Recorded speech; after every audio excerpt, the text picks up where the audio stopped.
Commanders fans, and great morning. I just wanted to get a quick video because I wasn't able to make the video yesterday. But the Commanders placed tackle Braedan Daniels on injured reserve. Now, Ben Standing has said, Matt Parris said it first, that Braedan Daniels suffered a torn rotator cuff in the preseason finale per source. So I'm not gonna say that's cap or how believable that is because he barely played in the Ravens game. But of course, you can tear your rotator cuff in one play. All it takes is one play for that to happen. But it basically just sounds like a draft and stash. Not like draft and stash in the NBA where they draft somebody and they stay overseas for like 1 or 2 years. But this one is because he's just not ready. He's just not ready. He has to get stronger, has to develop for sure. You look at the Ravens joint practice where he got bulldozed, and it's a one-on-one drill, so you don't want to take too much stock in it, but it just showed where he has to really get his strength up and get stronger for sure. Did not impress in training camp, did not impress in preseason.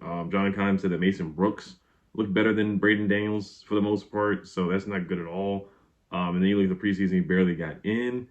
Trent Scott, I think, is a guy that could definitely be more impactful than him or is more NFL ready than Braedan Daniels at this point. So I think Trent Scott has a really good chance of making a roster. So that is my first pick that I got wrong so far, is having Braedan Daniels make the roster. So having your 4th round pick, and Ron Rivera, he's a prideful guy, so he's just not going to cut his 4th round pick. He's not going to cut any of his draft picks for the most part, unless you're like a 7th round pick.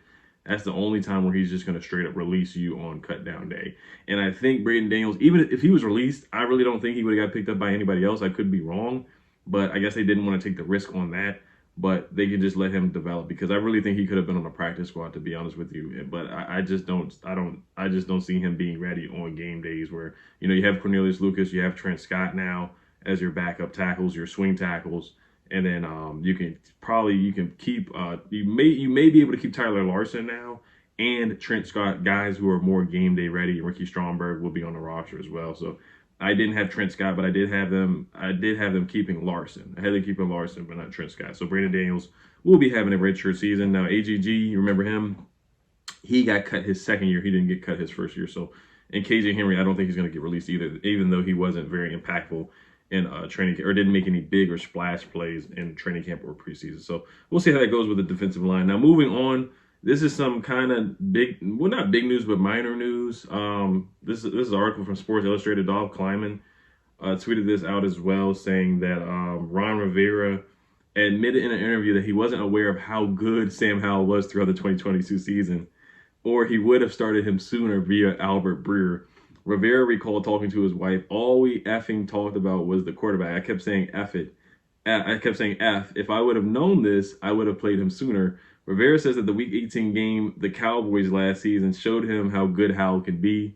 The Commanders had a chance to possibly make the playoffs had they won their Week 17 game against the Browns last season, but they started Carson Wentz, who had 3 picks and no touchdowns. What might have been a game that they could have won. So in that game, I really thought Ron Rivera should have got fired after the statement after the game where he said that he did not know that they could have been eliminated.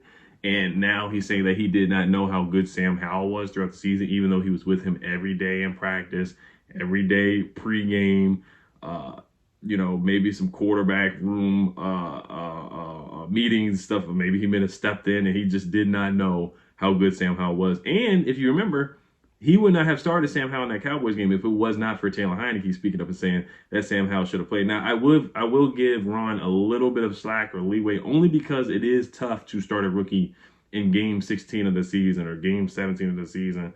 It is risky to do that. So he's an old conservative guy. I've already said many times I don't like the way he manages games. Late clock management, decision making, challenge flags. He throws it too late, or he makes bad decisions on throwing challenge flags. Going for it or going for 2, going for it on 4th down. He doesn't know when or when not to. He doesn't know when to kick the field goal or go for it on 4th down. Going for the 2-point conversion against the Giants a couple of years ago. That was a terrible decision by him. Throwing the challenge flag too late against the Eagles where Devontae Smith was clearly out of bounds. Just clock management before the half. Just a lot of decision making from Ron Rivera has been super, super questionable, and just kind of conservative, like an older gentleman that he is. I do respect him as a leader of men. And I'm not going to bash him too much for not starting Sam Howell, but I'm going to bash him for revealing this to the media. Once again, he puts his foot in his mouth where he's talking too much, where he talked about Eric Bieniemy and saying that players are a little concerned about him. That's information that we didn't need to know. The media didn't need to know this. Now he's making himself look bad where saying that he didn't know that a guy that's on his team and in his room, he didn't know how good this guy was. You drafted him, and I get starting Carson Wentz. I would have started Taylor Heineke over Carson Wentz because I thought Carson Wentz was cooked anyway. He looked awful in that Bears game, the last game he played, and the Titans game. He just threw away the game in the end of the game, throwing that interception at the end of the game. But Ron Rivera so prideful, he was like, he said, I watched the tape. I'm the one that picked Carson Wentz. So of course, he wanted to prove that Carson Wentz is that guy. But at the same time, I think if he really believed that we could not have been eliminated, he probably was thinking that, hey, I want to try out Carson Wentz one more time since I traded these draft picks, since we're paying him the $28 million. I want to see what Carson Wentz can do because we have another game where it's a must win against the Cowboys. That's probably what he really was thinking, that, hey, if we lose this game, we could still make the playoffs, where he was wrong. And that's why I thought he should have been fired. I think that's what his thinking process was.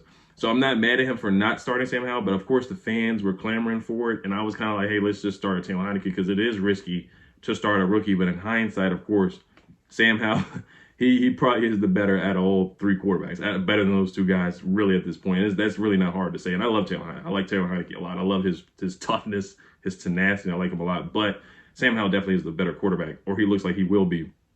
So it could be a nothing story, but I think it's something to look at and acknowledge that Ron Rivera once again just puts his foot in his mouth, and stuff that's clearly right in front of him, he just can't tell it. So I do think it really is time to move on at the end of the season. And people are saying Airbnb could be the guy that could take over. We'll see. I would like that for it to happen, but the chances of that are happening is not very high. We'll see what Josh Harris and Magic Johnson want to do, because when a new owner comes in, they want their guy. So we'll see how that works out. But yeah, Ron Rivera, I'm just ready to move on, honestly. But once again, it is hard to start a rookie.